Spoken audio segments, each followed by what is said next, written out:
There are a lot of you tonight, aren't there? Before we begin, I want to encourage you all, if you have not seen the Met's current revival of Elixir of Love, please do. It's the most brilliant performance of this I have seen in decades.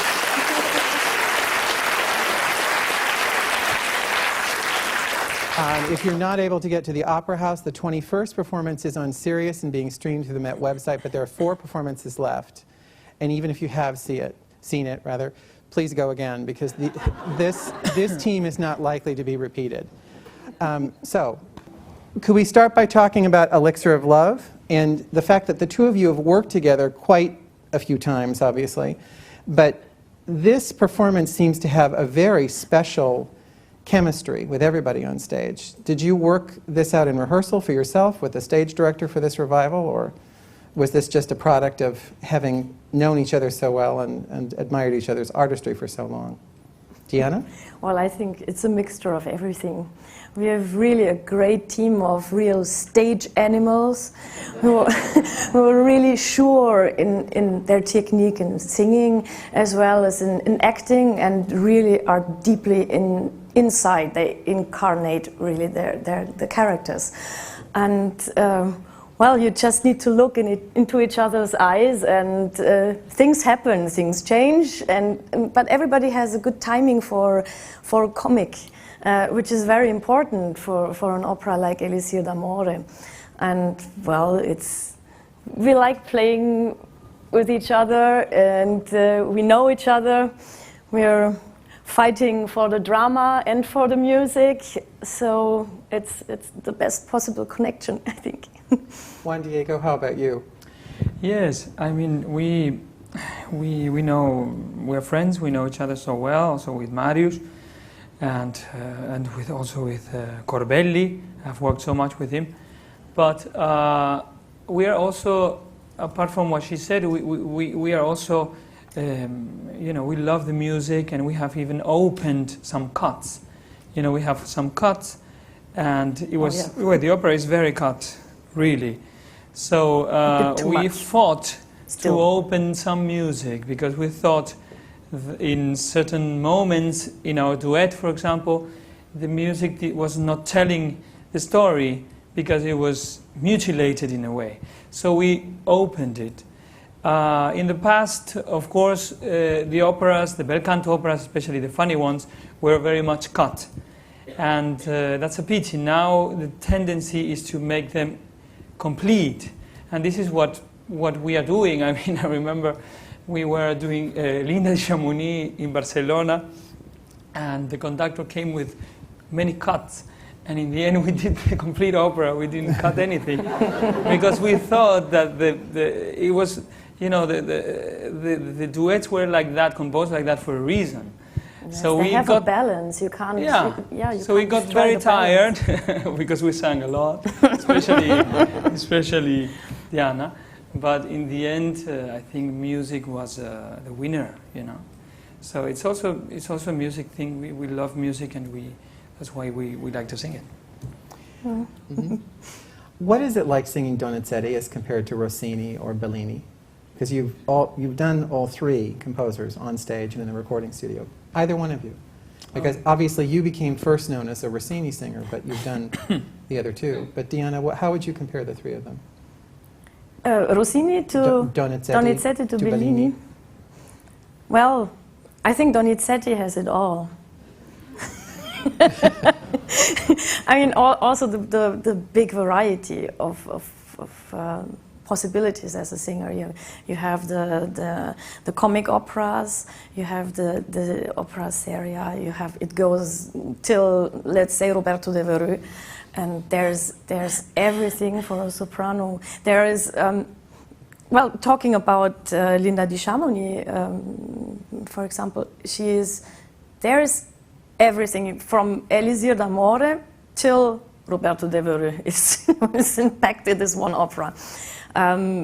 You have the big, beautiful lines as you have in Bellini's music, the melodies, but you also have the coloratura, which can be as champagne-like as Rossini's, but also very, very dramatic and with a lot of power, impact, and also expression. Not just for the sake of being an expression of virtuosism. I think really Donizetti has it all, and I enjoy very much singing it. Would you agree, Juan Diego? Yes.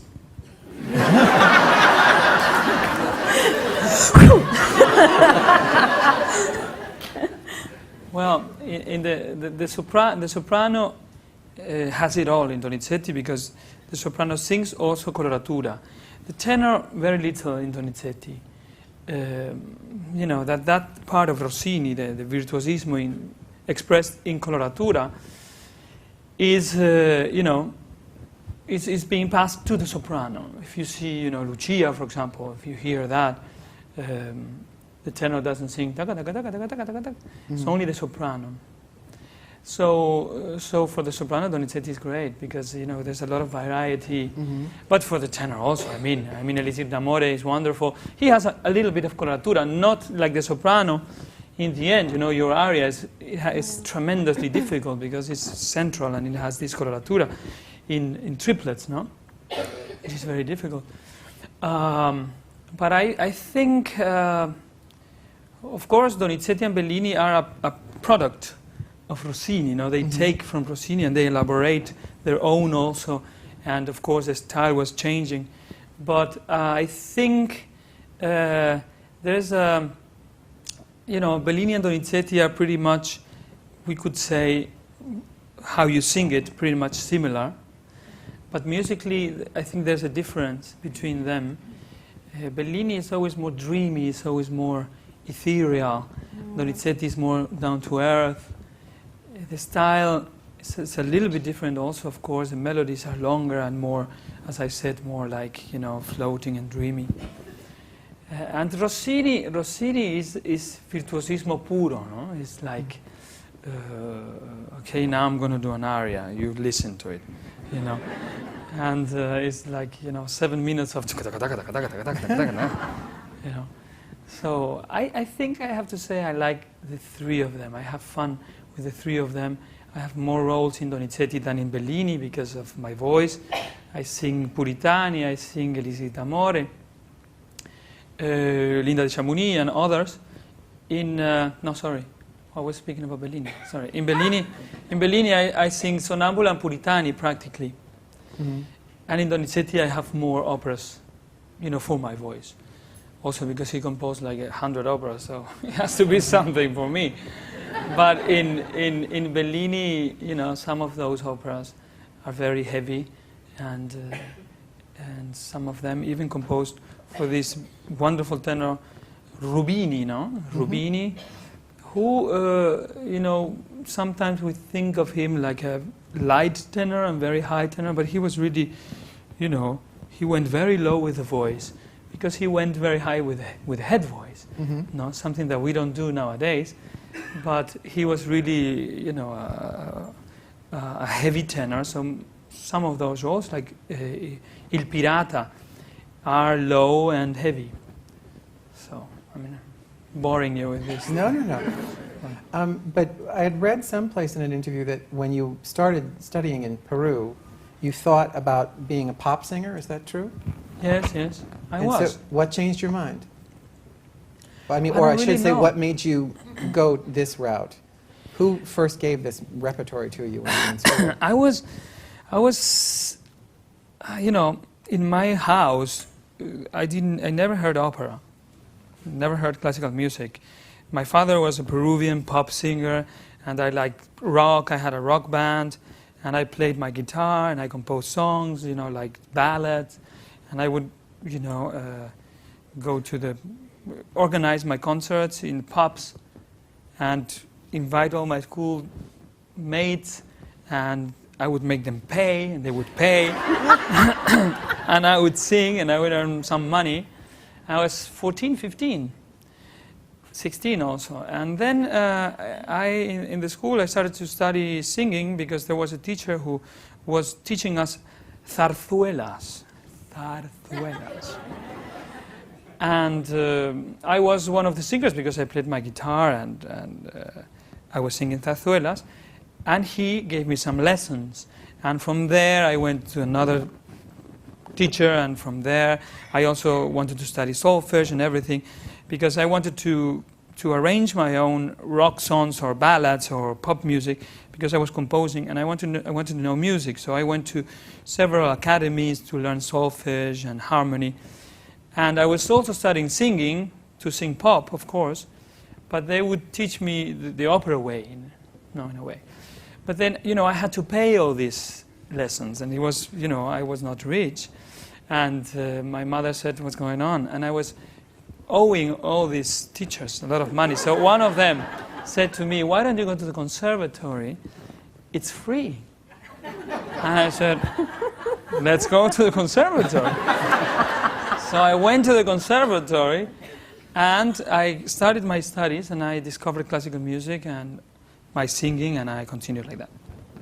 Deanna, how did you begin singing the classical music? I know that you're very attracted to acting in the theater.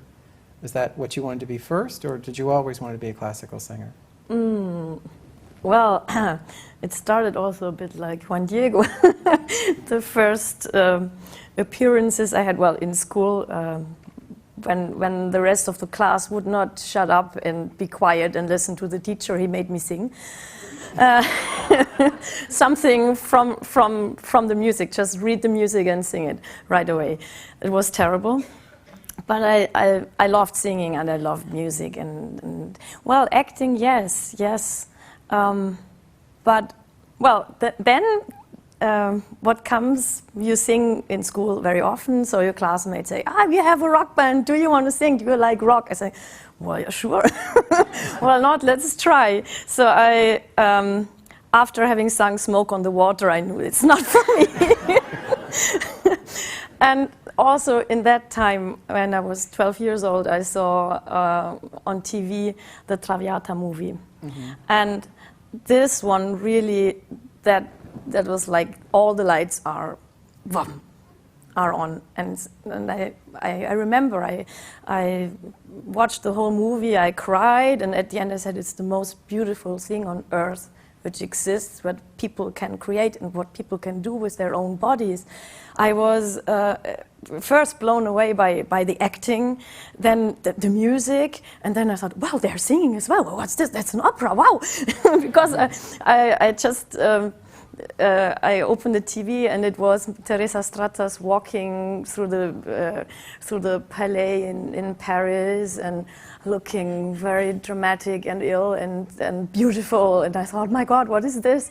And then when she started singing, I was like, Nemorina, I could not say a word anymore. I was like, okay, wow. And so that's the way I actually wanted to find out if I can do this myself as well, with my voice, with my body. If I pray to God, please, hopefully I got some talent to try to do this one day. And then I started taking singing lessons with a real opera singer, which was my first teacher, Carmen Hanganu. She came from Romania. She was an opera star in Romania, but they ran away, she and her husband, and she ended up teaching in our music school in Günzburg, in a little small town in Bavaria, and she taught the children how to play the piano, East School, so it was really tough. I had piano lessons with her too. And but then I skipped to singing with her, and I was her first German pupil. And well, she gave me the bass, and I think of her every time I'm singing, and I'm very grateful for this. And so that's how it started. So speaking of children, the last time that you were appearing together in New York, you became a father. Yes. Almost on stage. Yes. Could you talk a little bit about what that was like? I mean, going from that moment to Yes. doing a performance at the Met of a very difficult role? Yes. Is it possible to make it a little warmer here? It's a little... Not because I feel cold, but because it's very dry. Okay. If it's a little, maybe 3 degrees, 4 degrees warmer. Okay. So, what happened was that Julia was pregnant, and she was very pregnant. And I had once told Leandro, my son, who was in the belly, I told him, come any day you want, even during the performance, doesn't matter. But don't come on the 9th, because that's the high definition, it's at 1 o'clock, and you know, it's very difficult, it will be a disaster. And he arrived that day. And he arrived 25 minutes before the performance. So obviously he wanted also a grand operatic entrance.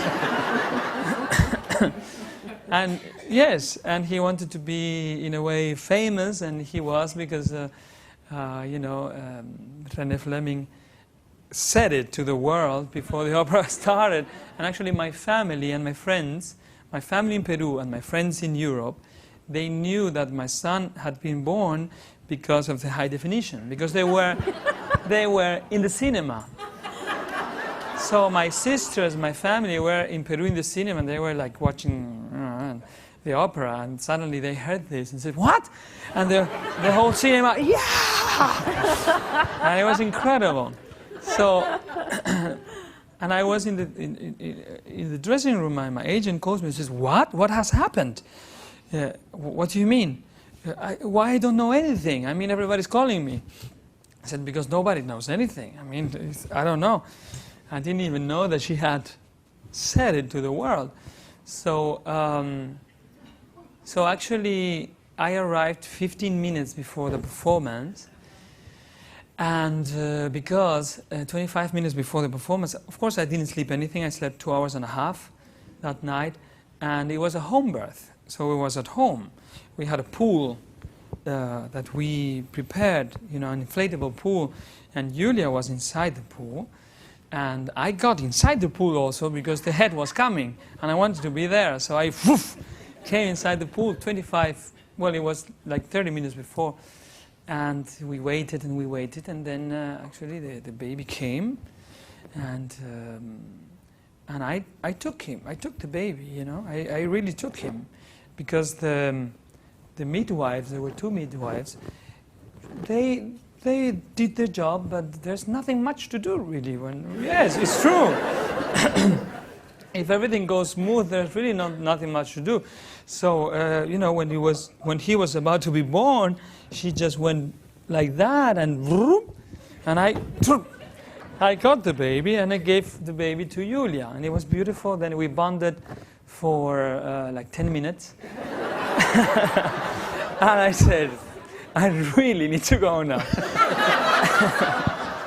So I had like 20 coffees, and actually I was warming up. My mother had an appointment with Julia before the performance, and since she didn't come, she went to the apartment and she rang, and of course we wanted something very quiet and peaceful. And I said to the midwife, because I thought it was the neighbor, because Julia was doing and all this thing. So I told the midwife, I said, "Tell the neighbor it's kidney stones."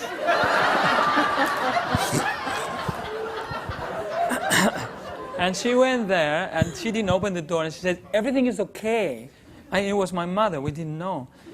And my mother was very confused, because she heard steps and this thing, and she heard me warming up. And she was very confused. And then, of course, after a while, she hears the baby, you know, because the baby was born, and the baby was just looking at the mother. And after some time, and my mother said, "Oh my God," you know, but she couldn't knock anymore and anything, but she was crying and crying. So when I went to the Met, I opened, I put tennis shoes and everything. I didn't make my hair anything. I come out and I see my mother crying. So then she could come in, of course, and the baby was. But the funny thing is, after the performance, I come back to my house, and the baby is still with the umbilical cord, because Julia wanted me to cut it. So after 4 hours, I cut the umbilical cord, and it was beautiful. So this is a story. This is a story.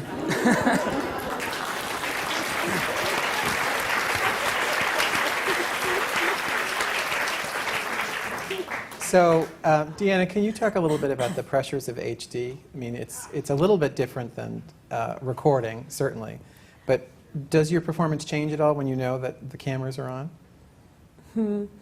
It's difficult to say. Yeah, sure, you know the whole world, or so many people are watching it, and you try to give your very, very best, but at the end, you should not. I try not to worry too much, because you can't help when the camera is so close that you can see till really almost to the stomach, and it looks, you look funny. You can't help it. So it's their profession to make us look good. I concentrate on singing and concentrate on really being the character. But it is some pressure. Hopefully it comes out well, and hopefully they don't have me like this. And, well, I did some HDs, or one of the first one was in 2004 when they reopened the La Scala, and it was broadcast in Italy. And also abroad, I think, but not to that extent as it is now, to theaters and cinemas, and that was very, very, very exciting. With Europa Riconosciuta was that. But actually, of the HD of Contori, I don't remember much. We were all worrying for Juan Diego, and then he came and he sang like a god, and everything was fine, and he was all relaxed, and it was good. I was falling asleep, you know, when I was looking at you. You were singing to me sometimes in duet or in your aria, and I felt really, when you were singing to me, that I was like...